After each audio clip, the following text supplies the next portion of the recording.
Halloween is slowly approaching. The moon is rising and the dead are soon to walk. Next to Christmas, Halloween is one of my favorite traditional holidays.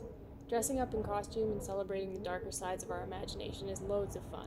With trick-or-treating, parties and costuming, scary or Halloween-themed movies are always a welcome addition.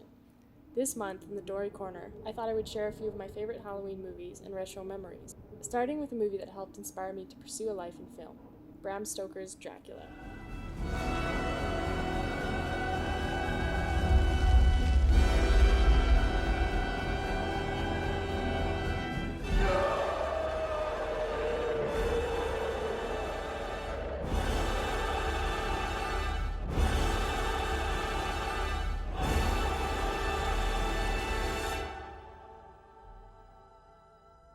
Based after the novel of the same name and directed by Francis Ford Coppola, this movie is full of gothic imagery, spiritual symbolism, amazing music, and some fine acting, if you don't count.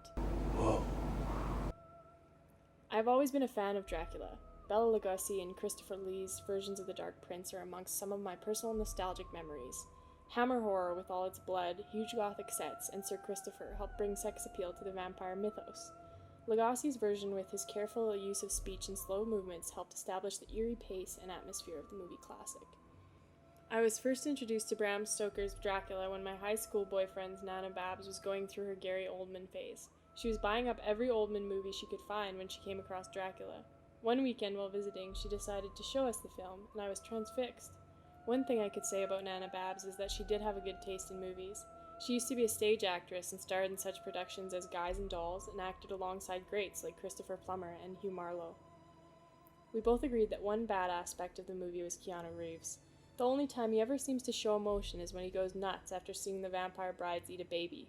Coppola must have lost a bet and had to cast him. Dracula starred Gary Oldman in the title role and Winona Ryder as his love interest Mina.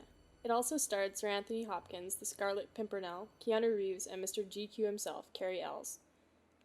Dracula is full of visual symbolism, and it's done rather well, as opposed to films like The Cell that buries itself in visuals that pretentiously tried to fool us into thinking they are relaying some deep and meaningful. They really could have learned something from Coppola. One of my favorite illusions is in the costumes. The costumes were designed by the late Iko Ashoika, and she won an Oscar, and you can see why. The costumes are artistic stylized candy for the eyes. They are both beautiful and ghastly. Laurel leaves are predominantly seen on Mina Harker's dresses. Laurels represent royalty or high status. Laurels are seen on Elisabetta's dress in the opening sequence, on several of Mina Harker's dresses alluding to her reincarnation, and on Vlad's coat during the dinner scene. Lucy also wears a dress with snakes embroidered on it, symbolizing her somewhat sinful nature. And one scene that many of my fellow classmates had issues with was when Vlad turns Lucy. The entire room gushes with blood, and most of my classmates, being literalists they are, didn't understand it or found it unbelievable. With vampires, the drinking of blood is an erotic experience. While Vlad drinks her blood and turns her into his bride, it is representative of the act of procreation. The blood gusher is like the orgasm.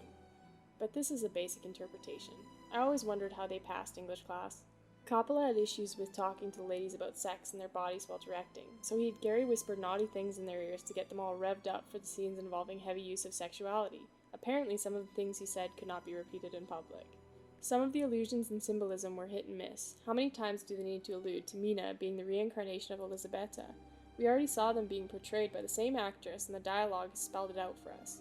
Do we really need to have it hammered into our heads throughout the film? The theme of reincarnation is heavy in this film. Not only is Mina a reincarnation of Vlad's dead wife, but they have Hopkins playing the priest who damned her for taking her life. So Helsing is the priest, and his vendetta towards Vlad is one that also has been passed on beyond death. Vlad's castle, all dilapidated and falling apart, reminded me of a man sitting in a throne. Its practical effects at its finest. I loved how they used vintage crossfades and double exposures, the train and its shadow passing over Jonathan's journal, the silhouettes of Vlad's army in battle, the many forms of Vlad takes on. The bat and wolf makeup was marvelous, even during the wolf-on-woman action. Yikes, imagine waking up to that on you. The cinematography, lighting, and direction of the actors flow almost like a stage play. The sets in some scenes seem to act as well. Walls shift and move to create a sense of claustrophobia. Vlad's castle seems made of fractured memories. The physics are off. Water drips upwards, up is down, and open star fields seem hidden under stairs. The shadows perform for the viewer to articulate hidden emotions and moods. They hint to our characters as to the true intentions of Vlad. However, Jonathan is ignoring what he witnesses, shrugging off the clues to make the land deal. If he just never stepped into the castle, he probably would never have come to harm. When Vlad and Mina have a romantic dinner, the shadows dance and play, but when he's stood up on their next date, the shadows are slow and disheartened. A few interesting notes on the movie. The Arabian Nights book Mina and Lucy are reading was Coppola's personal copy. It disappeared during the production. I wonder why. The wedding scene between Mina and Jonathan was in a real church and was completely authentic. Coppola realized after the scene was finished that Ryder and Reeves were actually married in real life. Whoa, hold on.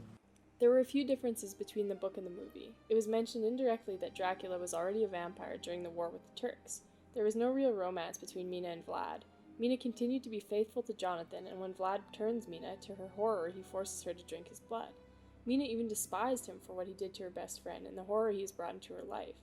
Dracula also had no real love, past or present. Jonathan escaped the castle without much resistance or fuss.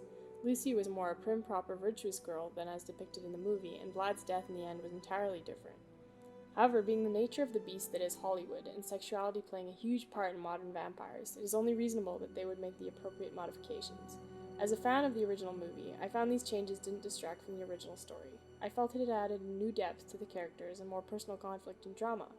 This film is held in my top 10 favorite vampire films. Today vampires have lost their teeth, becoming glittery, emo douchebags. I hope that one day in the future there's a vampire movie that manages to give them back their balls. Until that day, all we have left are vampire movies from our nostalgic past. There are so many vampire movies I want to talk about, however I can only cover a few. So next we will continue our Halloween with another film that was able to illustrate vampires in an entirely new light. Until next time, this has been the Dori Korner.